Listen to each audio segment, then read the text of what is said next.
The Michelangelo Story. This is a good one for you, and I'm sure some of you know this from art history. Michelangelo was a fantastic artist. Everybody knows Michelangelo. I mean, this guy was an amazing sculptor and a pretty good painter, and he was hired by Pope Gregory to do a variety of artistic projects. Well, one day Pope Gregory, way back in the Renaissance, said, I want you to do the Sistine Chapel. And he said, I'm not doing the Sistine Chapel. I'm a sculptor. This is all I want to do. I'm not going to do it. I'm not going to waste my time and blah, blah, blah, blah, blah, blah. Well, Pope Gregory said, if you don't do the Sistine Chapel, you're fired. And Michelangelo says, you can't fire me. And he says, you're fired. And so for 2 years, Michelangelo starved.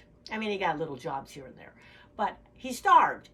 And he was so stubborn, he wouldn't go back to Pope Gregory and apologize or eat crow like most artists do to get work.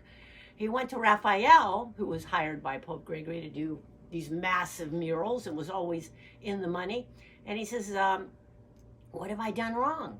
And Raphael says, you got a big head and a big ego, and you forgot who you are. You are the servant to the rich, to the patrons, and also to society.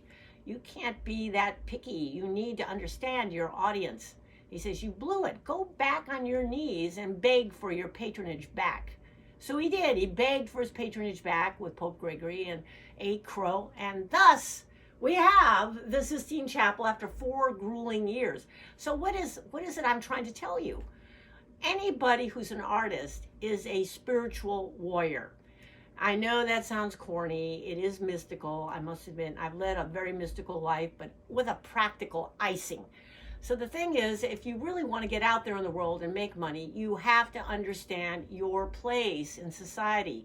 You are the reflection of society. You are the barometer. You are the expression.